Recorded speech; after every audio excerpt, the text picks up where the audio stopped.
একদল স্বাধীন টেকনোক্র্যাটের হাতে যাচ্ছে গাজার প্রশাসন। কায়রোয় বৈঠক শেষে ফিলিস্তিন থাকবে না হামাসের ভূমিকা, বলছে যুক্তরাষ্ট্র। পশ্চিম তীরে ইসরায়েলি টহলে আতঙ্ক। ইউক্রেনকে সহায়তা দিয়ে পাশে থাকার ঘোষণা পশ্চিমাদের। লন্ডনে বৈঠক। জব্দকৃত রুশ সম্পদ নিয়ে সিদ্ধান্তের ইঙ্গিত। বাজেয়াপ্ত হলে কঠোর প্রতিক্রিয়ার হুঁশিয়ারি মস্কোর। H-1B ভিসার এককালীন আবেদন ফি $1 লাখ নির্ধারণের পক্ষে আদালতে লড়ার সিদ্ধান্ত যুক্তরাষ্ট্রের। ভিসার অপব্যবহার হচ্ছে দাবি হোয়াইট হাউসের। পুনর্গঠনের তাগিদ। এবং এবার আফগানিস্তান পাকিস্তান পানি নিয়ে বিরোধ। কুনার নদীতে বাঁধ নির্মাণের ঘোষণা তালেবানের। খবর ভারতীয় গণমাধ্যমের। আনুষ্ঠানিক চুক্তি না থাকায় বিপাকে ইসলামাবাদ।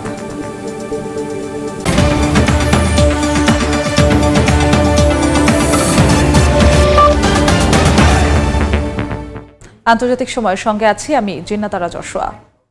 যুদ্ধবিরতি বজায় রেখে গাজার শাসন ব্যবস্থা একদল স্বাধীন টেকনোক্র্যাটের হাতে হস্তান্তর করা হবে বলে জানিয়েছে ফিলিস্তিনের রাজনৈতিক দলগুলো। মিশরের রাজধানী কায়রোয় বৈঠক শেষে এই ঘোষণা দেওয়া হয়। এদিকে গাজার ভবিষ্যৎ প্রশাসনে হামাসের কোনো ভূমিকা থাকবে না বলে জানিয়েছেন মার্কিন পররাষ্ট্রমন্ত্রী মার্কো রুবিও। শান্তি পরিকল্পনার অংশ হিসেবে মার্কিন প্রেসিডেন্ট ট্রাম্পের আন্তর্জাতিক নিরাপত্তা বাহিনী গঠনের উদ্যোগ চলছে বলেও জানান তিনি। এর মধ্যেই ইসরায়েলি হামলায় উপত্যকাটির দেইর আল বালা এলাকায় 2 জন নিহত হয়েছেন। ইসরায়েলি টহল বাড়ায় উদ্বেগ বাড়ছে পশ্চিম তীরে। মিশরের রাজধানী কায়রোতে বৈঠক শেষে যৌথ বিবৃতিতে ফিলিস্তিনের রাজনৈতিক দলগুলো জানিয়েছে তারা গাজায় যুদ্ধবিরতি কার্যকর রাখবে এবং প্রশাসন হস্তান্তর করবে একদল স্বাধীন টেকনোক্র্যাটের হাতে। তাদের মতে এই পদক্ষেপ যুদ্ধ পরবর্তী পুনর্গঠন ও জাতীয় ঐক্যের পথে একটি বাস্তবসম্মত অগ্রগতি। তবে এখনও অবরুদ্ধ রয়েছে গাজা উপত্যকা। ইসরায়েলের কঠোর নিয়ন্ত্রণে আটকে আছে ত্রাণ, জ্বালানি ও ওষুধ সরবরাহ। জাতিসংঘ ও আন্তর্জাতিক মানবাধিকার সংস্থাগুলো বলছে গাজায় মানবিক সংকট অপরিবর্তিত। ত্রাণ প্রবাহ ব্যাহত হওয়ায় অনাহারে দিন কাটাচ্ছেন হাজারো মানুষ। মারাত্মকভাবে কমে এসেছে চিকিৎসা ও আশ্রয় সুবিধা। শীত আসার সঙ্গে সঙ্গে ভয়াবহ রূপ নিতে পারে বিপর্যয়। এই অবস্থায় যুক্তরাষ্ট্রের পররাষ্ট্রমন্ত্রী মার্কো রুবিও ঘোষণা দিয়েছেন গাজায় ত্রাণ বিতরণে জাতিসংঘের শরণার্থী সংস্থা UNRWA কোনো ভূমিকা রাখবে না। এর প্রতিক্রিয়ায় সংস্থাটি জানায় গাজাবাসীর সহায়তায় তাদের বিকল্প আর কোনো প্রতিষ্ঠান হতে পারে না। গাজার ভবিষ্যৎ প্রশাসনে হামাসকে সম্পূর্ণভাবে বাদ রাখতে হবে বলেও মন্তব্য করেন মার্কিন পররাষ্ট্রমন্ত্রী। বলেন আন্তর্জাতিক নিরাপত্তা বাহিনী গঠন করে অঞ্চলটির স্থিতিশীলতা নিশ্চিত করতে চায় ওয়াশিংটন, যা প্রেসিডেন্ট ট্রাম্পের শান্তি পরিকল্পনার অংশ। অনেক দেশে এই বাহিনীতে অংশ নিতে আগ্রহী, তবে চূড়ান্ত সিদ্ধান্ত নির্ভর করবে ইসরায়েলের সম্মতির উপর। এরই মধ্যে গাজার মধ্যাঞ্চলে দেইর আল বালাহ এলাকায় ইসরায়েলি হামলায় হতাহতের ঘটনা ঘটেছে। যুদ্ধবিরতি কার্যকর থাকলেও বিচ্ছিন্ন হামলা চালাতে থাকায় নিরাপত্তাহীনতায় দিন কাটাচ্ছেন সাধারণ মানুষ। অন্যদিকে পশ্চিম তীরেও পরিস্থিতি উদ্বেগজনক। শহীদদের রাজধানী নামে পরিচিত জেনিন এখন ইসরায়েলি সেনাদের টহলে নিস্তব্ধ। সংঘাতের বদলে টিকে থাকার নিশ্চয়তা খুঁজছে মানুষ। অঞ্চলটি যেন পরবর্তী গাজায় পরিণত না হয়। ইয়াসিন মোহাম্মদ জিসান, সময় সংবাদ। লন্ডনে কোয়ালিশন অব দ্য উইলিং শীর্ষক বৈঠকে ইউক্রেনের প্রেসিডেন্ট ভলোদিমির জেলেনস্কির পাশে থাকার ঘোষণা দিয়েছেন পশ্চিমা বিশ্বের নেতারা। ডেনমার্ক জানিয়েছে রাশিয়ার জব্দ করা সম্পদ থেকে ইউক্রেনের জন্য পুনর্গঠন ঋণ দেওয়ার সিদ্ধান্ত বড়দিনের আগেই হবে। কিয়েভকে মিরাজ যুদ্ধ বিমান ও অ্যাস্টার প্রতিরক্ষা ক্ষেপণাস্ত্র দেওয়ার প্রতিশ্রুতি দিয়েছে ফ্রান্স। ইউক্রেনের আকাশ প্রতিরক্ষা ব্যবস্থা জোরদারের উদ্যোগ নেওয়ার কথা জানান ব্রিটিশ প্রধানমন্ত্রী কিয়ার স্টারমার। অন্যদিকে ক্রেমলিন বলছে জব্দ করা রুশ সম্পদ বাজেয়াপ্ত করা হলে কঠোর প্রতিক্রিয়া জানানো হবে। রাশিয়া ইউক্রেন যুদ্ধের চলমান সংকট ঘিরে স্থানীয় সময় শুক্রবার লন্ডনের ওয়েস্টমিনিস্টারে অনুষ্ঠিত হয় কোয়ালিশন অব দ্য উইলিং শীর্ষক বৈঠক। ব্রিটিশ প্রধানমন্ত্রী কিয়ার স্টারমার আয়োজিত এই সম্মেলনে সরাসরি যোগ দেন ইউক্রেনের প্রেসিডেন্ট ভলোদিমির জেলেনস্কি, নেটো মহাসচিব মার্ক রুট এবং নেদারল্যান্ডস ও ডেনমার্কের প্রধানমন্ত্রী। এছাড়া ভিডিও কনফারেন্সে যুক্ত হন ফ্রান্সের প্রেসিডেন্ট ইমানুয়েল ম্যাক্রো ও জাপানের নতুন প্রধানমন্ত্রী সানায়ে তাকাইচি। বৈঠকের আগে উইন্ডসর ক্যাসেলে রাজা চার্লস তৃতীয়র সঙ্গে সাক্ষাৎ করেন জেলেনস্কি। এ সময় ইউক্রেনের প্রতি ব্রিটেনের সমর্থন পুনর্ব্যক্ত করেন রাজা। এরপর 10 নম্বর ডাউনিং স্ট্রিটে স্টারমারের সঙ্গে একান্ত বৈঠকে জেলেনস্কি রাশিয়ার উপর আরও চাপ বাড়ানোর কৌশল নিয়ে আলোচনা করেন। ওয়েস্টমিনিস্টারের সম্মিলিত বৈঠকে পশ্চিমা নেতাদের কাছে ইউক্রেনের দূরপাল্লার হামলা সক্ষমতা বাড়াতে সহায়তা চান জেলেনস্কি, যাতে রাশিয়ার ভেতরে কৌশলগত হামলা জোরদার করা যায়। তিনি যুক্তরাষ্ট্রের রুশ তেল নিষেধাজ্ঞাকে বড় পদক্ষেপ বলে ধন্যবাদ জানান এবং বলেন এই চাপই কিয়েভের পক্ষে যুদ্ধ জয়ের পথ খুলে দেবে। নেটো প্রধান মার্ক রুট বলেন, যুক্তরাষ্ট্র ও ইউরোপের নতুন নিষেধাজ্ঞা পুতিনের উপর চাপ বহুগুণ বাড়াবে। ইউক্রেনের শীতকালীন জ্বালানি সহায়তা বাড়ানোর ঘোষণা দিয়েছে নেদারল্যান্ডস। ডেনমার্ক জানিয়েছে রাশিয়ার ফ্রিজ করা সম্পদ থেকে ইউক্রেনের জন্য পুনর্গঠন ঋণের সিদ্ধান্ত বড়দিনের আগেই হবে। মিরাজ যুদ্ধবিমান ও অ্যাস্ট্রা প্রতিরক্ষা ক্ষেপণাস্ত্র পাঠানোর প্রতিশ্রুতি দিয়েছে ফ্রান্স। জাপানের প্রধানমন্ত্রী সানায়ে তাকাইচির জন্য এটি ছিল তার প্রথম আন্তর্জাতিক অংশগ্রহণ। যৌথ সংবাদ সম্মেলনে কিয়ার স্টারমার বলেন, ভ্লাদিমির পুতিন শান্তির ব্যাপারে কখনোই আন্তরিক ছিলেন না। তিনি জেলেনস্কিকে আশ্বস্ত করে বলেন, ইউক্রেনের নিরাপত্তা মানেই তাদের নিরাপত্তা এবং ইউক্রেনের আকাশ প্রতিরক্ষা আরো জোরদার করবে ইউরোপ। অন্যদিকে মস্কো থেকে এসেছে কঠোর সতর্কবার্তা। ফ্রিজ করা রুশ সম্পদ বাজেয়াপ্ত করা হলে কঠোর প্রতিক্রিয়া জানানো হবে বলে হুঁশিয়ারি দিয়েছে ক্রেমলিন। প্রেসিডেন্ট পুতিন বলেন, পশ্চিমা নিষেধাজ্ঞায় একটি অবন্ধুসুলভ পদক্ষেপ, তবে তার রুশ অর্থনীতিকে উল্লেখযোগ্যভাবে প্রভাবিত করতে পারবে না। ইয়াসিন মোহাম্মদ জিসান, সময় সংবাদ। ইউক্রেনের খেরসন শহরে রাশিয়ার হামলায় 2 নারী নিহত হয়েছেন। আহত হয়েছেন অন্তত 28 জন বেসামরিক নাগরিক। স্থানীয় সময় শুক্রবারের এই হামলায় একাধিক বাড়িঘর ও রাস্তাঘাট ব্যাপক ক্ষতিগ্রস্ত হয়েছে। শহরের বিভিন্ন এলাকায় ছড়িয়ে থাকা ধ্বংসস্তূপে উদ্ধার তৎপরতা চালিয়েছেন জরুরি সেবাকর্মীরা। স্থানীয় প্রসিকিউটর কার্যালয়ে জানিয়েছে, ঘটনাস্থল থেকে প্রমাণ সংগ্রহ করে প্রাথমিক তদন্ত শুরু করা হয়েছে। স্থানীয় কর্তৃপক্ষ এই হামলাকে রুশ বাহিনীর আরেকটি যুদ্ধাপরাধ বলে বর্ণনা করেছেন।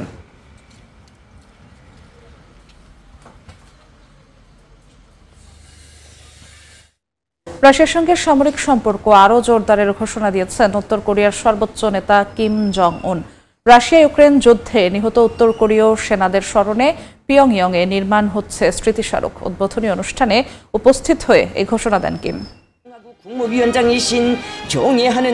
রাশিয়ার সঙ্গে উত্তর কোরিয়ার বন্ধুত্বপূর্ণ সম্পর্ক বহুদিনের। দীর্ঘ সময় ধরে চলা মস্কো কিয়েভ সংঘাতে সেই পুরনো বন্ধুত্বের পরিচয় দিতে যুদ্ধে নিজ দেশের সেনা পাঠিয়েছিলেন কিম জং উন। রাশিয়ার কুর্স্ক অঞ্চলে ইউক্রেনীয় বাহিনীর হামলায় প্রাণও হারিয়েছেন তাদের অনেকে। এবার সেই নিহত উত্তর কোরীয় সেনাদের স্মরণে পিয়ংইয়ংয়ে নির্মিত হচ্ছে স্মৃতিস্মারক। উদ্বোধনী অনুষ্ঠানে উপস্থিত ছিলেন উত্তর কোরিয়ার সর্বোচ্চ নেতা কিম জং উন এবং রুশ রাষ্ট্রদূত ও কূটনৈতিকরা। এ সময় রাশিয়ার সঙ্গে সামরিক সম্পর্ক আরও জোরদারের ঘোষণা দেন কিম। বক্তব্যে কিম আরও বলেন, পিয়ংইয়ং সবসময় মস্কোর পাশে থাকবে, এমনকি উদ্বোধন করা স্মারকটিকে সত্যিকারের দেশপ্রেমিকের পবিত্র স্থান বলে আখ্যা দেন তিনি। স্মারক ভবনে যুদ্ধের সময়ের ছবি, ভাস্কর্য ও শিল্পকর্ম থাকবে, যা রাশিয়ার যুদ্ধে উত্তর কোরীয় সেনাদের ভূমিকা তুলে ধরবে। দক্ষিণ কোরিয়ার গোয়েন্দা সংস্থার তথ্যমতে রাশিয়ার কুর্স্ক সীমান্তে যুদ্ধে ইউক্রেনের 2000-এর বেশি সেনা নিহত হয়েছেন। একই সঙ্গে অস্ত্র, গোলাবারুদও সরবরাহ করেছে কিম প্রশাসন। এর বদলে উত্তর কোরিয়া পেয়েছে অর্থনৈতিক, সামরিক ও প্রযুক্তিগত সহায়তা। নাদিম মারজান, সময় সংবাদ। মাদক চোরাচালান রোধে ক্যারিবীয় সাগরে বিশ্বের সবচেয়ে বড় যুদ্ধজাহাজ ইউএসএস জেরাল্ড আর ফোর্ড মোতায়েন করেছে যুক্তরাষ্ট্র। স্থানীয় সময় শুক্রবার সমরমন্ত্রী পিট হেগসেথের নির্দেশে ক্যারিবীয় অঞ্চলে বিমানবাহী রণতরী মোতায়েন করা হয়। এতে 90টিরও বেশি বিমান ও 5000-এরও বেশি সেনা সদস্য বহনে সক্ষম। যুক্তরাষ্ট্রের দাবি, এটি মাদক চোরাচালান রোধে চালানো অভিযানের অংশ। তবে বিশ্লেষকরা বলছেন, এটি ওয়াশিংটনের সর্বাধিক শক্তি প্রদর্শনের উদাহরণ। এর আগেই যুক্তরাষ্ট্র ওই অঞ্চলে 8টি যুদ্ধজাহাজ, একটি পারমাণবিক সাবমেরিন ও F-35 যুদ্ধ বিমান মোতায়েন করেছে। ট্রাম্প প্রশাসনের সামরিক উপস্থিতি বাড়ানোর এই পদক্ষেপে নতুন উত্তেজনা তৈরি হয়েছে ভেনেজুয়েলা সহ সমগ্র লাতিন আমেরিকায়। H-1B ভিসার এককালীন আবেদন ফি $1 লাখ নির্ধারণের পক্ষে আদালতে লড়াই করার সিদ্ধান্ত নিয়েছে ট্রাম্প প্রশাসন। স্থানীয় সময় বৃহস্পতিবার কথা জানান হোয়াইট হাউসের প্রেস সচিব ক্যারোলাইন লেভিট। তার দাবি, যুক্তরাষ্ট্রে বহুদিন ধরেই এই ভিসার অপব্যবহার হয়ে আসছে। মার্কিন শ্রমিকদের মজুরি কমিয়ে দেয়া এই ব্যবস্থাটি পুনর্গঠন করা জরুরি বলে মন্তব্য করেন তিনি। যুক্তরাষ্ট্রের বিভিন্ন প্রতিষ্ঠানে বিশেষ দক্ষতা সম্পন্ন বিদেশি কর্মীদের নিয়োগ দিতে 1990 সালে চালু হয় H-1B ভিসা। সম্প্রতি এই ভিসার আবেদনকারীদের এককালীন $1 লাখ ফি দিতে হবে বলে ঘোষণা দেয় যুক্তরাষ্ট্র। এরপর এই ফি আরোপের সিদ্ধান্তের বিরুদ্ধে আদালতে মামলা হয়। আন্তর্জাতিক সময় আরও থাকছে। তুরস্কের পশ্চিম উপকূলে নৌকা ডুবে 14 অভিবাসন প্রত্যাশীর মৃত্যু, এখনও নিখোঁজ 4 জন, উদ্ধারে চলছে অভিযান।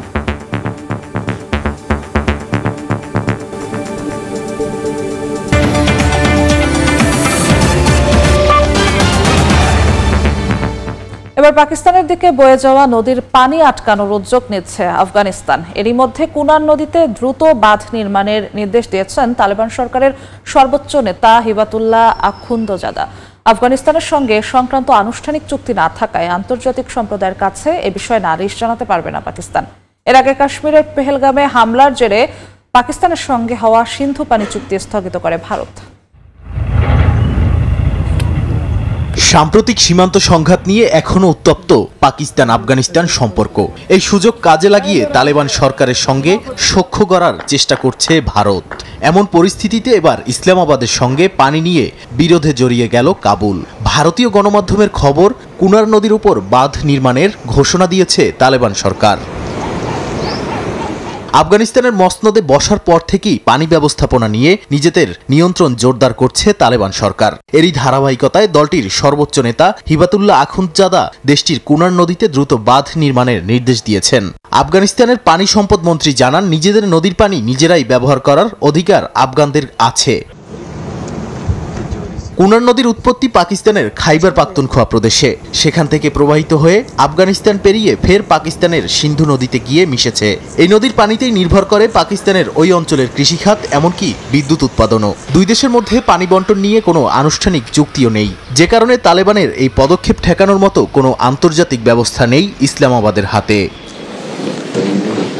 সম্প্রতি ভারতের পররাষ্ট্রমন্ত্রী এস জয়শঙ্করের সঙ্গে বৈঠক করেন আফগান পররাষ্ট্রমন্ত্রী আমির খান মুত্তাকি। আলোচনা হয় পানি ও জ্বালানি সহযোগিতা বৃদ্ধি এবং হেরাত ও শাহতুত বাঁধ প্রকল্পের অগ্রগতি নিয়ে। বিশ্লেষকরা বলছেন, এতে স্পষ্ট বোঝা যায় কাবুল ধীরে ধীরে নয়াদিল্লির সঙ্গে সম্পর্ক জোরদার করছে আর পাকিস্তানের প্রতি তাদের অবস্থান আরও কঠোর হচ্ছে।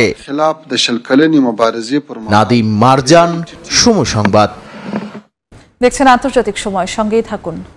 তুরস্কের পশ্চিম উপকূলে নৌকা ডুবে 14 অভিবাসন প্রত্যাশী মারা গেছেন। এ ঘটনায় এখনও নিখোঁজ আছেন 4 জন। স্থানীয় সময় শুক্রবার মোগলার বদরাম উপকূলে এ ঘটনা ঘটে।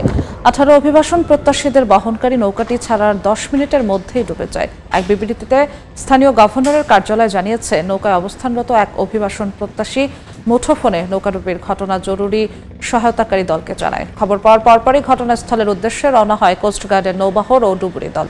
সেখানে পৌঁছে কয়েকজনকে উদ্ধার করে দলটি। বাকিদের উদ্ধারে অভিযান চলছে। ভারতের অন্ধ্রপ্রদেশে ভয়াবহ সড়ক দুর্ঘটনায় নিহতের সংখ্যা বেড়ে অন্তত 20 জন, আহত হয়েছেন আরও 15 জন। পুলিশ জানায়, মোটরসাইকেলের সঙ্গে সংঘর্ষের পর আগুন ধরে যায় যাত্রীবাহী বাসে। মুহূর্তেই পুড়ে যায় শীতাতপ নিয়ন্ত্রিত বাসটি। এ ঘটনায় শোক প্রকাশ করেছেন দেশটির রাষ্ট্রপতি দ্রৌপদী মুর্মু ও রাজ্য মুখ্যমন্ত্রী চন্দ্রবাবু নাইডু। স্থানীয় সময় শুক্রবার ভোরে ভারতের অন্ধ্রপ্রদেশে ভয়াবহ দুর্ঘটনার কবলে পড়ে একটি যাত্রীবাহী বাস। এ ঘটনায় হতাহত হন অনেকে। পুলিশ জানায়, হায়দ্রাবাদ থেকে বেঙ্গালুরুগামী শীতাতপ নিয়ন্ত্রিত বাস একটি মোটরসাইকেলের সঙ্গে ধাক্কা লাগে। মুহূর্তেই আগুন ধরে যায় পুরো বাসে। দুর্ঘটনার পরপরই ঘটনাস্থলে পৌঁছায় দমকল কর্মীরা। স্থানীয় বাসিন্দারাও আগুনে দগ্ধদের উদ্ধারে এগিয়ে আসেন। আহতদের কুর্নুল সরকারি হাসপাতালে ভর্তি করা হয়েছে বলে জানায় সংশ্লিষ্ট কর্তৃপক্ষ। কুর্নুল জেলা প্রশাসন জানায়, বেশ কয়েকজনকে জীবিত উদ্ধার করা হয়েছে। মৃতদের মধ্যে কয়েকজনের পরিচয় নিশ্চিত করা গেছে। বাকিদের শনাক্তে ফরেনসিক দল কাজ করছে। বাসটিতে মোট 44 জন যাত্রী ছিলেন। পুলিশের ধারণা, বাস চালকের গাফিলতি ও জ্বালানি লিকেজ থেকেই দুর্ঘটনার সূত্রপাত। এই ঘটনায় গভীর শোক প্রকাশ করেছেন ভারতের রাষ্ট্রপতি দ্রৌপদী মুর্মু। অন্ধ্রপ্রদেশ রাজ্যের মুখ্যমন্ত্রী এন চন্দ্রবাবু নাইডু আহতদের সর্বোত্তম চিকিৎসা নিশ্চিত করার আহ্বান জানান মুখ্যমন্ত্রী। একই সঙ্গে হতাহতদের পরিবারকে আর্থিক সহায়তার ঘোষণাও দেন তিনি। অর্জিতা শেহজিন, সময় সংবাদ। আন্তর্জাতিক সময় আরও থাকছে। মালয়েশিয়া চলছে 47তম আসিয়ান শীর্ষ সম্মেলনের প্রস্তুতি। নিরাপত্তা জোরদার। অংশ নেবেন মার্কিন প্রেসিডেন্ট। ভার্চুয়ালি ভাষণ দেবেন ভারতের প্রধানমন্ত্রী। দেখছেন আন্তর্জাতিক সময়। যুক্তরাষ্ট্রে চলমান শাটডাউন দীর্ঘায়িত হচ্ছে। এবার সিনেটে আটকে দেওয়া হলো সেনা সদস্য গুরুত্বপূর্ণ সরকারি কর্মীদের বেতন ভাতা। যদিও মার্কিন প্রেসিডেন্ট ডোনাল্ড ট্রাম্প দাবি করেছেন তার বিত্তবান মিত্ররা দেশ পরিচালনায় অর্থনৈতিকভাবে সহায়তা করছেন। এদিকে শাটডাউন চলতে থাকলে আগামী নভেম্বরের মধ্যে 25টি অঙ্গরাজ্যে নিম্ন আয়ের মানুষের জন্য খাদ্য সহায়তা কর্মসূচি স্থগিত হয়ে যাবে। এই অচলাবস্থার মধ্যেই জার্মানিতে অবস্থানরত মার্কিন সামরিক ঘাঁটির কর্মীদের বেতন দেওয়ার আশ্বাস দিয়েছে মার্চ প্রশাসন। যত দিন গড়াচ্ছে ততই জটিল হচ্ছে যুক্তরাষ্ট্রের শাটডাউন পরিস্থিতি। স্থানীয় সময় বৃহস্পতিবার শাটডাউন ফেয়ারনেস অ্যাক্ট নামের বিলটি ভোটাভুটিতে প্রয়োজনীয় সমর্থন না পেয়ে বাতিল হয়েছে। এতে সেনাবাহিনী ও গুরুত্বপূর্ণ ফেডারেল কর্মীদের বেতন বন্ধ হয়ে গেছে। রিপাবলিকান রন জনসনের উদ্যোগে আনা বিলটির পক্ষে 54 আর বিপক্ষে 45 ভোট পড়ে। পাশ হওয়ার জন্য প্রয়োজন ছিল 60 ভোটের। এটা রিপাবলিকানদের সৃষ্টি করা শাটডাউন। হাউস রিপাবলিকানরা 4 সপ্তাহ ধরে ভোট কার্যক্রম স্থগিত রেখেছে। সরকার ব্যবস্থা পুনরায় চালু করার বিষয়ে তাদের কোনো আগ্রহ নেই। এদিকে মার্কিন প্রেসিডেন্ট ডোনাল্ড ট্রাম্প দাবি করেছেন ফেডারেল অর্থনৈতিক ঘাটতি মেটাতে এগিয়ে আসছেন দেশপ্রেমিক ধনকুবেররা। বলেন সামরিক খাতের ঘাটতি মেটাতে একজন ব্যবসায়ী একাই $130 মিলিয়ন দিয়েছেন। আমার বন্ধু একজন দারুণ মানুষ। আমি তার নাম নেব না যতক্ষণ না তিনি অনুমতি দেন। আমাকে ফোন করে জানান তিনি যে কোনো ঘাটতি যা ডেমোক্র্যাট শাটডাউনের কারণে হয়েছে তা পূরণ করতে চান, কারণ আমার বন্ধু সেনাবাহিনীকে ভালোবাসেন, দেশকে ভালোবাসেন। এই অর্থায়ন কেবল অস্থায়ী সমাধান বলে উদ্বেগ প্রকাশ করেছে house speaker mic Johnson. Congress দ্রুত বাজেট পাশ না করলে সেনারা শিগগিরই বেতন সংকটে পড়তে পারেন বলে শঙ্কা জানিয়েছেন তিনি। এদিকে জার্মানিতে অবস্থানরত মার্কিন সেনাদের বেতন দেওয়ার উদ্যোগ নিয়েছে মার্চ প্রশাসন। জার্মান অর্থ মন্ত্রণালয় জানিয়েছে সামরিক ঘাঁটিতে কর্মরত প্রায় 11,000 সেনার অক্টোবরের বেতন সময়মতো নিশ্চিত করতে সরকার বিশেষ ব্যয় অনুমোদন দিচ্ছে। পরে যুক্তরাষ্ট্র থেকে অর্থ ফেরত পাওয়া যাবে বলে আশা করা হচ্ছে। মার্কিন সরকারের অচলাবস্থার চতুর্থ সপ্তাহে ক্ষতিগ্রস্ত হতে যাচ্ছে লাখো দরিদ্র পরিবার। নভেম্বরের শুরু থেকেই অন্তত 25টি অঙ্গরাজ্যে বন্ধ হতে যাচ্ছে খাদ্য সহায়তা কর্মসূচি। ক্যালিফোর্নিয়া, আরকানসাস, হাওয়াই, ইন্ডিয়ানা, মিসিসিপি, নিউ জার্সি এর মধ্যে অন্যতম। এর মধ্যে আসন্ন ছুটির দিনগুলোকে কেন্দ্র করে বিমান চলাচলে বিপর্যয় দেখা দিতে পারে বলে শঙ্কা প্রকাশ করেছে হোয়াইট হাউস। মুখপাত্র ক্যারোলিন লেভিট জানিয়েছেন চলমান শাটডাউনের মধ্যে প্রায় 13,000 এয়ার ট্রাফিক কন্ট্রোলার ও 50,000 টিএসএ অফিসার বিনা বেতনে কাজ করছেন, আর এর পেছনে ডেমোক্রেটদেরই দায়ী করেছে হোয়াইট হাউস। মালিহা সুহরওয়ার্দী, সময় সংবাদ। ট্রাম্প প্রশাসনের অভিবাসী বিরোধী অভিযানের প্রতিবাদে উত্তাল যুক্তরাষ্ট্রের ক্যালিফোর্নিয়া অঙ্গরাজ্য। অ্যালামেডা, সান ফ্রান্সিসকো ও ওকল্যান্ডে ইমিগ্রেশন অ্যান্ড কাস্টম এনফোর্সমেন্ট সংস্থার বিরুদ্ধে বিক্ষোভ করছেন হাজারো মানুষ। এদিকে মার্কিন প্রেসিডেন্ট ডোনাল্ড ট্রাম্প সান ফ্রান্সিসকোতে ফেডারেল এজেন্ট মোতায়েন করবেন না বলে নিশ্চিত করেছেন শহরটির মেয়র ড্যানিয়েল লুরি। স্থানীয় সময় বৃহস্পতিবার যুক্তরাষ্ট্রের ক্যালিফোর্নিয়া অঙ্গরাজ্যের অ্যালামেডার কোস্টগার্ড আইল্যান্ড ঘাঁটির প্রবেশপথে জড়ো হন শতাধিক বিক্ষোভকারী। ফেডারেল ইমিগ্রেশন বাহিনীর বিরুদ্ধে বিক্ষোভ করেন আন্দোলনকারীরা। পরিস্থিতি সামলাতে মোতায়েন করা হয় শত শত পুলিশ। আন্দোলনরতদের ছত্রভঙ্গ করতে টিয়ার গ্যাস নিক্ষেপ করে পুলিশ। এদিকে সান ফ্রান্সিসকোর রাজপথে বিক্ষোভের পাশাপাশি সিটি হলে হয় বড় সমাবেশ। যোগ দেয় নাগরিক সংগঠন, শ্রমিক ইউনিট ও অভিবাসী অধিকার কর্মীরা। বিক্ষোভে ফেডারেল বাহিনীর অভিবাসী বিরোধী অভিযান বন্ধের দাবি তোলে আন্দোলনকারীরা। শহরের সুপারভাইজার হ্যামেন ওয়ালটন বলেন, বারবার কথা বদলায় মার্কিন প্রশাসন। সান ফ্রান্সিসকোর পাশাপাশি ওকল্যান্ড শহরেও ইমিগ্রেশন অ্যান্ড কাস্টমস এনফোর্সমেন্টের বিরুদ্ধে বিক্ষোভে নামে নাগরিকরা। এর আগে স্থানীয় সময় বৃহস্পতিবার মার্কিন প্রেসিডেন্ট ডোনাল্ড ট্রাম্প সান ফ্রান্সিসকোতে ফেডারেল এজেন্ট মোতায়েন করবেন না বলে নিশ্চিত করেন শহরটির মেয়র ড্যানিয়েল লুরি। সামাজিক মাধ্যমে এক পোস্টে তিনি এই কথা বলেন। সান ফ্রান্সিসকোর মেয়র আরও জানান, বুধবার রাতে ট্রাম্প তাকে ফোন করে জানিয়েছেন ফেডারেল এজেন্ট মোতায়েনের যে কোনো পরিকল্পনা তিনি বাতিল করেছেন। অর্জিতা শাহজিন, সময় সংবাদ। কলম্বিয়ার প্রেসিডেন্ট গুস্তাভো পেট্রোর ওপর যুক্তরাষ্ট্রের নিষেধাজ্ঞা ঘোষণার পর বোগোতায় বিক্ষোভে নেমেছেন সমর্থকরা। ট্রাম্প প্রশাসনের সিদ্ধান্তের প্রতিবাদ জানাতে এবং প্রেসিডেন্টের প্রতি সংহতি প্রকাশ করতে বলিভার স্কোয়ারে জড়ো হন হাজারো মানুষ। ওয়াশিংটনের এই পদক্ষেপে নতুন করে সংকটে পড়েছে দুই দেশের দীর্ঘদিনের বন্ধুত্বপূর্ণ সম্পর্ক। স্থানীয় সময় শুক্রবার কলম্বিয়ার রাজধানী বোগোতার ঐতিহাসিক বলিভার স্কয়ারে ব্যানার হাতে সমবেত হন হাজারো মানুষ। যুক্তরাষ্ট্রের নিষেধাজ্ঞার ঘোষণার পর প্রেসিডেন্ট পেত্রোর সমর্থনে স্লোগান দেন তারা। এ সময় চারপাশে কঠোর নিরাপত্তা ব্যবস্থা নেয় পুলিশ।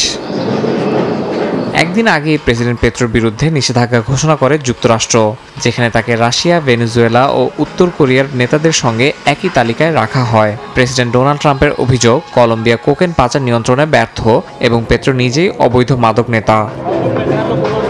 নিষেধাজ্ঞার জবাবে পেত্রো সামাজিক মাধ্যমে লেখেন, দশক জুড়ে মাদক বিরোধী যুদ্ধের পর যুক্তরাষ্ট্রের বক্তব্য পুরোপুরি পরিহাস। বলেন তিনি পিছিয়ে যাবেন না এবং কখনো মাথা নত করবেন না। তার মতে যুক্তরাষ্ট্রের এই পদক্ষেপ কেবল রাজনৈতিক প্রতিহিংসা নয়, বরং কলম্বিয়ার স্বাধীন নীতির উপর চাপ সৃষ্টির শামিল।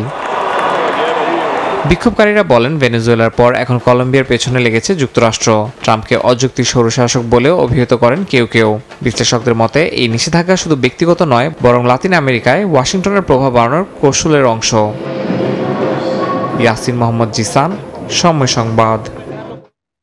কানাডার শুল্ক বিরোধী বিজ্ঞাপন প্রচার নিয়ে ক্ষুব্ধ হয়ে দেশটির সঙ্গে সব ধরনের বাণিজ্য আলোচনা বাতিলের ঘোষণা দিয়েছে যুক্তরাষ্ট্র। বৃহস্পতিবার নিজ সামাজিক যোগাযোগ মাধ্যম ট্রুথ সোশ্যালে এক পোস্টে এই ঘোষণা দেন মার্কিন প্রেসিডেন্ট ডোনাল্ড ট্রাম্প। দেশটির সাবেক প্রেসিডেন্ট রোনাল্ড রিগানকে বিজ্ঞাপনে নেতিবাচকভাবে উপস্থাপন করায় এমন সিদ্ধান্ত নেন তিনি। এছাড়া এ বিষয়ে আইনগত ব্যবস্থা নেওয়ার হুঁশিয়ারি দিয়েছে রিগান ফাউন্ডেশন। আবারও উত্তেজনা দেখা দিয়েছে ওয়াশিংটন অটোয়া বাণিজ্য সম্পর্কে। কানাডার সঙ্গে চলমান সব বাণিজ্য আলোচনা বাতিলের ঘোষণা দিয়েছেন যুক্তরাষ্ট্রের প্রেসিডেন্ট ডোনাল্ড ট্রাম্প। বৃহস্পতিবার নিজ সামাজিক যোগাযোগ মাধ্যম ট্রুথ সোশ্যালে এক পোস্টে এই ঘোষণা দেন তিনি। বলেন, জঘন্য আচরণের কারণে কানাডার সঙ্গে সব বাণিজ্য আলোচনা এখানেই সমাপ্ত ঘোষণা করা হলো। কানাডার শুল্ক বিরোধী বিজ্ঞাপন প্রচার নিয়ে ক্ষুব্ধ হওয়ার পর এই সিদ্ধান্ত নেয় ট্রাম্প। বিজ্ঞাপনটিতে সাবেক মার্কিন প্রেসিডেন্ট ডোনাল্ড রিগানকে শুল্ক আরোপের সমালোচনা করতে দেখা যায়, যা ট্রাম্পের মতে প্রতারণামূলক প্রচারণা। এদিকে রিগান ফাউন্ডেশন এক্সে জানায়, বিজ্ঞাপনটিতে 1987 সালে দেয়া প্রেসিডেন্ট রিগানের আসল ভাষণকে বিকৃত করে অনুমতি ছাড়াই ব্যবহার করেছে। আইনগত ব্যবস্থা নেয়ার বিষয়টি বিবেচনা করা হচ্ছে বলেও জানায় ফাউন্ডেশনটি। অন্যদিকে অন্টারিওর প্রিমিয়ার ডগ ফোর্ড বিজ্ঞাপনটির পক্ষে বলেন, যুক্তরাষ্ট্রের শুল্ক নীতির বিরুদ্ধে তাদের অবস্থান জানাতে সব ধরনের সম্ভাব্য উপায় ব্যবহার করা হবে। অন্তরাসেন, সময় সংবাদ।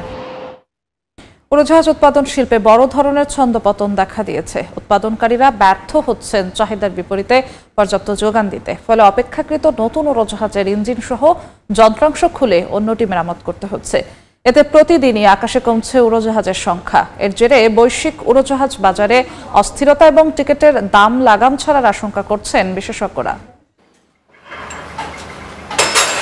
দীর্ঘদিন পরিত্যক্ত অবস্থায় ছিল স্পেনের পূর্বাঞ্চলের ক্যাস্তোরিন বিমানবন্দর। এবার সেটিকে পরিণত করা হয়েছে উড়োজাহাজের সমাধিস্থলে। হ্যাজমার্ট স্যুট পরা কর্মীরা প্রায় নতুন এক এয়ারবাসের বিভিন্ন অংশ খুলে ফেলছেন। উড়োজাহাজগুলোর ইঞ্জিন সহ ব্যবহার উপযোগী যন্ত্রাংশ রেখে বাকি অংশ ফেলে রাখা হচ্ছে পরিত্যক্ত স্থানে। এ তালিকায় রয়েছে মাত্র 5 থেকে 6 বছর ব্যবহার হওয়া উড়োজাহাজও।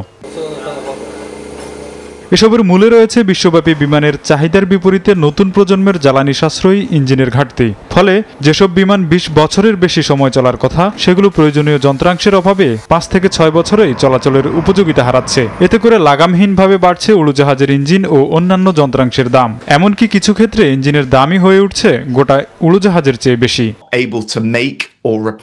কোভিড পরবর্তী সময়ে বিমানের উৎপাদন ও যন্ত্রাংশ সরবরাহে দেখা দিয়েছে মারাত্মক ঘাটতি। ফলে কোম্পানিগুলো তুলনামূলক নতুন উড়োজাহাজ খুলে ইঞ্জিন ও যন্ত্রাংশ বাজারে বিক্রি করে দিতে বাধ্য হচ্ছে।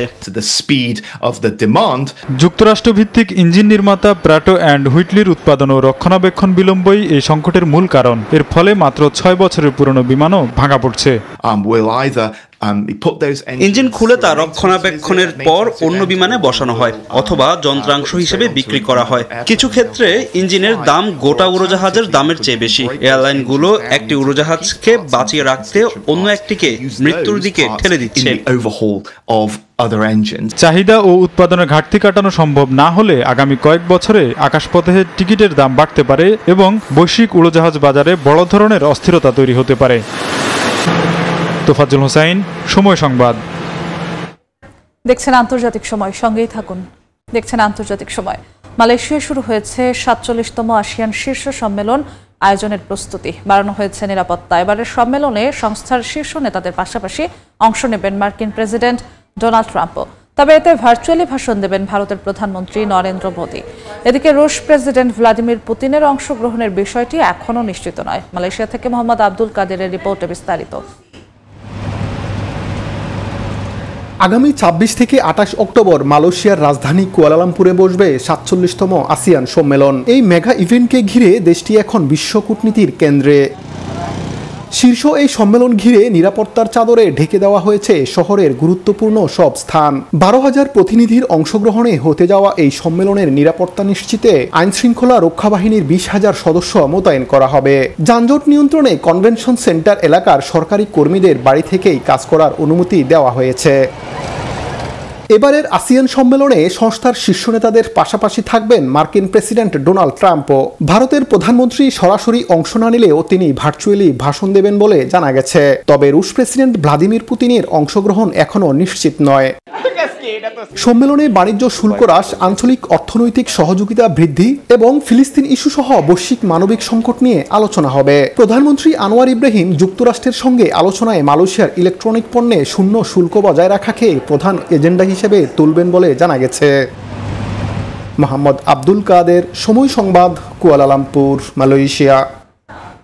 জাতিসংঘের ৮০তম বার্ষিকী উপলক্ষে বিশ্ব সংস্থাটির সদর দফতরে দিনটি উদযাপন করেছে যুক্তরাষ্ট্রের নিউ ইয়র্কে বাংলাদেশি মালিকানাধীন স্কুল ইলহাম একাডেমি। শুক্রবার এসডিজি একাডেমি, ইলহাম একাডেমি ও সেভ দ্য পিপলের সম্মিলিত উদ্যোগে স্কুল শিক্ষার্থীরা জাতিসংঘ পরিদর্শন করে।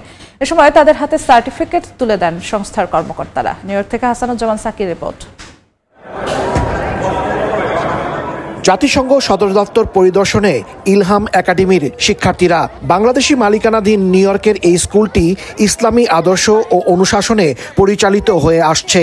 স্থানীয় সময় মঙ্গলবার জাতিসংঘের ৮০তম বার্ষিকীর দিনে স্কুলটির প্রথম শ্রেণী থেকে সপ্তম শ্রেণীর অর্ধশতাধিক ছাত্রছাত্রী জাতিসংঘের সদর দপ্তরে আসে। তাদের সাথে ছিলেন স্কুল পরিচালনা বোর্ডের সদস্য ও শিক্ষক শিক্ষিকারা। Alhamdulillah, খুব ভালো লাগছে. It was a great honor to be here and visit the United Nations with my students, and they learned a lot. They asked a lot of questions. It was really nice to see the building and learn a lot about you guys and your mission. UN Bookstore, we are so excited to welcome the Ilham Academy today for a visit in celebration of the 80th anniversary of the signing of the Charter and the celebration of the United Nations for 80 years. জাতিসংঘ কর্মকর্তারা সংস্থাটির সদর দপ্তরের বিভিন্ন অংশ ঘুরে দেখান এবং মহাকাশে পাঠানো প্রথম স্যাটেলাইট ও অতীতে ব্যবহৃত বিভিন্ন প্রযুক্তিগত সরঞ্জামাদি শিক্ষার্থীদের সামনে তুলে ধরেন।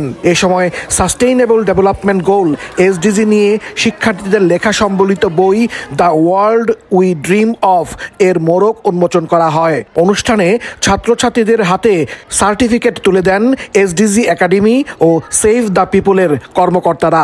খুবই অসাধারণ অভিজ্ঞতা। আমাদের বাংলাদেশে ওনার একজন স্কুল, সেখানে আমাদের এতগুলো বাচ্চাদেরকে নিয়ে আসছে আমাদের ইমাম সাহেব, এবং মানে ইট ফিলস প্রিভিলেজ। জাতিসংঘের ৮০ বছর পূর্তি উপলক্ষে জাতিসংঘ ভিজিট করছে এবং এই ভিজিটের মধ্য দিয়ে আমাদের ইয়াং স্টুডেন্টরা তারা একজন গ্লোবাল অ্যাম্বাসেডর হিসেবে 17 এসডিজি গোল নিয়ে তাদের মিশন, ভিশন এবং তাদের প্রজেক্টগুলোকে তারা এখানে তুলে ধরেছে। এর আগে ইলহাম একাডেমির শিক্ষার্থীরা তুরস্কের জাতিসংঘ মিশন ও নিউ ইয়র্ক কনসুলেট ভবন পরিদর্শন করেন। টার্কিশ হাউসে তাদের স্বাগত জানান তুরস্কের রাষ্ট্রদূত মুহিদ্দিন আহমেদ ইয়াজাল। এ সময় তুরস্ক সম্পর্কে শিক্ষার্থীদের বিভিন্ন প্রশ্নের উত্তর দেন রাষ্ট্রদূত। দ্বিতীয় বিশ্বযুদ্ধের পর ১৯৪৫ সালের ২৪ অক্টোবর যুক্তরাষ্ট্রের ক্যালিফোর্নিয়ার সান ফ্রান্সিসকোতে প্রথম জাতিসংঘ প্রতিষ্ঠা হয়। এরপর নিউ ইয়র্কে ১৯৫২ সালে স্থাপিত হয় সংস্থাটির সদর দফতর। জাতিসংঘের ৮০তম বার্ষিকী।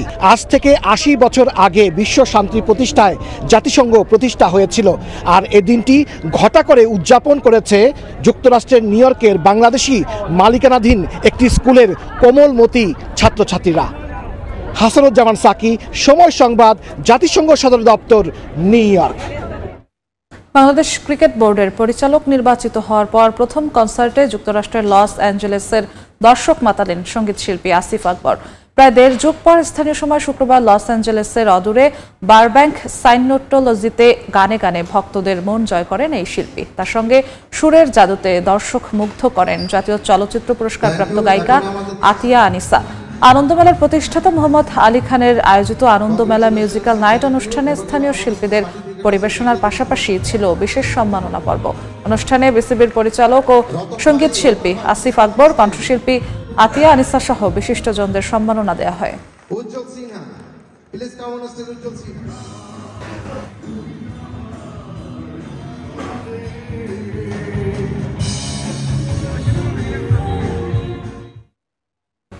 দেখছেন আন্তর্জাতিক সময়, সঙ্গেই থাকুন। জাপানের নারা পার্কে মানুষ ও হরিণের বন্ধুত্ব শত শত বছর ধরে টিকে আছে। পাশেই দাঁড়িয়ে আছে তোদাইজি মন্দির, যার বিশাল বুদ্ধ মূর্তি এবং ঐতিহাসিক কাঠামো পর্যটকদের মুগ্ধ করে। এখানে মানুষ ও প্রাণীর সহাবস্থান আর স্থাপত্যের ঐতিহ্য একসঙ্গে গল্প বলে, যা জাপানের সংস্কৃতি ও ইতিহাসের এক অনন্য প্রতীক। জাপানের নারা পার্ক থেকে শাকিল মাহমুদের রিপোর্ট। জাপানের প্রাচীন রাজধানী নারা শহরের প্রাণকেন্দ্রে অবস্থিত নারা পার্ক। প্রায় 1000-এরও বেশি হরিণ এখানে স্বাধীনভাবে বসবাস করে, মালিক ছাড়াই নির্ভয়ে ঘুরে বেড়ায়। স্থানীয়দের বিশ্বাস, হরিণ শিন্তো ধর্মের দেবতা কাসুকা তাইসার দূত। শত শত বছর আগে থেকে এই অঞ্চলে হরিণ হত্যা বা কষ্ট দেওয়া আইনগত নিষিদ্ধ। নারা পার্কের অন্যতম আকর্ষণ হলো শিকাশেম্বে, যা বিশেষ এক ধরনের ক্র্যাকার। কেবল হরিণকে খাওয়ানো হয়। হাতে নিলেই হরিণ মাথা নুইয়ে সম্ভাষণ জানায়। এটি জাপানি সংস্কৃতির ভদ্রতা আর সহমর্মিতার প্রতীক বলে বিবেচনা করা হয়। নারা পার্কের পাশেই অবস্থিত তোদাইজি মন্দির। এর কেন্দ্রবিন্দু হলো দাইবুৎসু, যা বিশ্বের অন্যতম বৃহত্তম ব্রোঞ্জ বুদ্ধ মূর্তি। উচ্চতা প্রায় 15 মিটার। এই মূর্তির বিশালতা শুধু চোখ নয়, মনকে স্পর্শ করে। মন্দিরের মূল ভবন দাইবুৎসু সুদেন, যা একসময় বিশ্বের বৃহত্তম কাঠের স্থাপনা ছিল। এটি ইউনেস্কো ওয়ার্ল্ড হেরিটেজ সাইট হিসেবে স্বীকৃত। এই পার্ক শুধু ধর্মীয় প্রতীকের জায়গা নয়, জাপানের অন্যতম জনপ্রিয় পর্যটন কেন্দ্র। প্রতিদিন হাজার হাজার দর্শনার্থী আসে হরিণের সঙ্গে সময় কাটাতে। অনেকে হরিণকে খাওয়াতে আসেন, কেউ আসেন ছবি তুলতে। এই শান্ত পরিবেশের মধ্যেই গড়ে উঠেছে এক ধরনের পারস্পরিক আস্থা আর ভালোবাসার সম্পর্ক।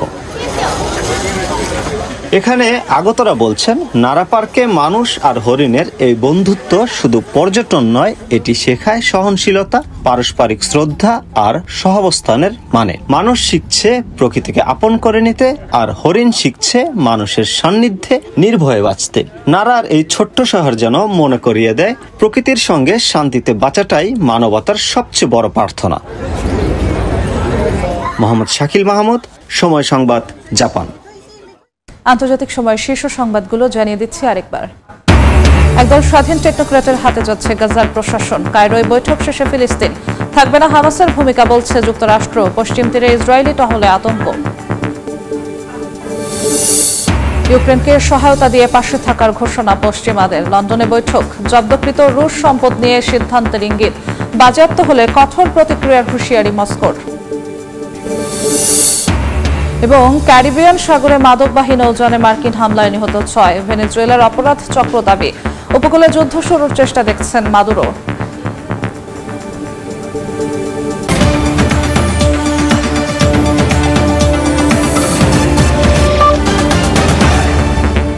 এ ছিল আন্তর্জাতিক সময়ের পর সময় সংবাদের সঙ্গে থাকবেন সহকর্মী আমিরুল ইসলাম আলিফ। ধন্যবাদ যশোয়া। সময় সংবাদ নিয়ে আসছি কিছুক্ষণ পর, সঙ্গে থাকুন সময়।